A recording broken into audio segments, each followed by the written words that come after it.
let's go ahead and talk about the Defensive Player of the Year odds. Now, spoiler alert, the odds are really, really incredibly biased. And what do I mean by that? So let me just go ahead and pull this up real quick. So Victor is the clear-cut favorite to win Defensive Player of the Year. Now, again, I say it's mainly biased because he is the only player that has negative numbers in the betting odds. He is a heavy favorite. Over in DraftKings, he has a minus 180 chance of winning Defensive Player of the Year. In FanDuel, he has a minus 160 chance of winning Defensive Player of the Year. While everybody else, the odds for Defensive Player of the Year are in the positives, and they're well over the 1,000 marker. So Victor should be your clear-cut Defensive Player of the Year for next season, and for very, very good reason. I mean, I feel like Victor should have won Defensive Player of the Year last year, but ultimately a lot of voters ended up voting for the easier, much simpler pick of Rudy Gobert. And a big reason why Rudy Gobert ended up getting picked, aside from Victor Wembanyama, I don't know if team record really plays a big part in that, but I do know team defensive performance, like the overall team defense, definitely has an impact on it. Because in every single team that Rudy Gobert has been a part of, they've been ranked number one defensively, and they've been ranked very high in terms of, like, defensive presence in the paint. And one could make the argument that that's a team accomplishment, and the team does have very, very good perimeter defenders on the, really solid perimeter defenders compared to the Spurs and Victor Wembanyama, which is part of the reason why Rudy Gobert, got a boost in that. And a lot of people don't really agree with that because at the end of the day, Victor was getting way more blocks in the paint. His defensive presence was much more known in the paint than than Rudy Gobert himself. I mean, again, I brought this up before on a previous podcast, but there was a play where a player on the Denver Nuggets, right?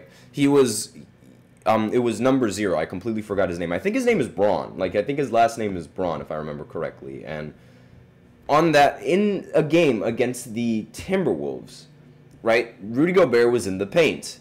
He did not hesitate to rise up over him and straight up dunk on him. Did not hesitate whatsoever. Yeah, Christian Braun. I just forgot his first name. His last name is Braun. But when Victor was in the paint, he was about to go up. Victor wasn't even in front of him. He was behind him. He was about to go up. He noticed that Victor was, creeping around the corner, getting ready for the chase down. And he was just like, nope, I'm not going to take this layup. And he passes it out to somebody wide open for 3. It ends up working because he ends up hitting the 3. But think about it. Rudy Gobert, Defensive Player of the Year, in front of him, does not hesitate to go up on him. But Victor Wembanyama, trailing behind him, no defender in front of him, he refuses to go up. That is huge defensive value. That's a huge defensive presence that nobody else in the NBA has. And he really should, honestly, in my opinion, in this year, he probably should win the award unanimously, assuming he can continue with his streak of blocks and arguably, have a better season since, again, rookie seasons, they tend to be the worst seasons for a lot of players unless your name is Ben Simmons. And everyone is expecting him to sort of make that leap. And Anthony Mananzo's in the chat saying, if it's true based on the rumors that the Heat might trade Jimmy Butler for you, who are the most realistic teams in terms of return in our playoff teams this season? Interesting. That's a very interesting question. And I don't think Jimmy Butler is going to get traded. I think they're going to use him for this season, and they're going to try to make a deep playoff run with him in this season. And I think they're just going to, let him walk in free agency. Now, it would make sense to try and trade him and see if they can get some sort of value out of him, get some players in return, since he most likely will not return in the next season. However, I'm not entirely sure exactly which teams are going to be willing to make that kind of trade for Jimmy Butler. I'm definitely gonna have to look into that a little bit more. But I mean, let me think. I mean, off the top of my head, the Knicks really seem like a team, but again, I don't think he's going to join the Knicks. I really don't.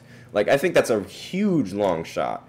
And the Sixers, they just acquired a small forward, so there's really no need for them to try and, trade for Jimmy Butler whatsoever, even though, the Sixers and Jimmy Butler, they could have won a championship together. That would be a very surprise turn of events, but I doubt that's happening.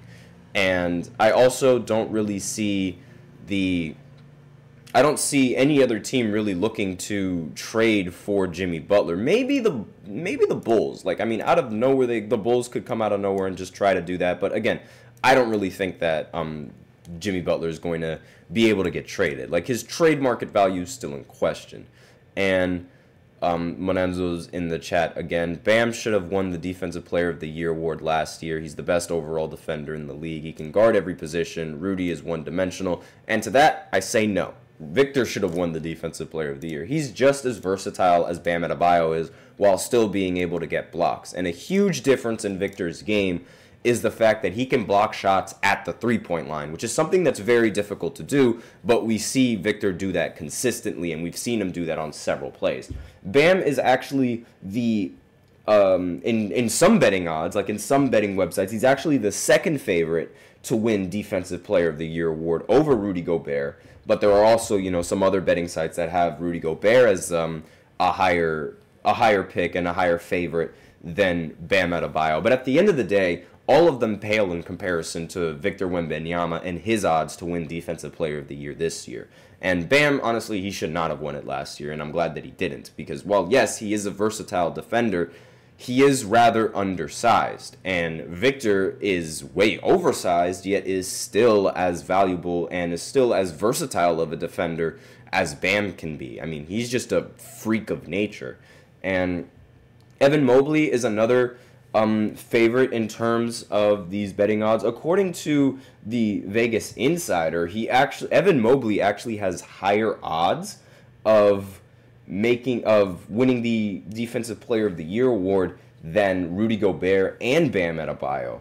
So that's pretty interesting to really think about. And yeah, Evan Mobley is a very solid defender, but again, they all pale in comparison to Victor Wembanyama.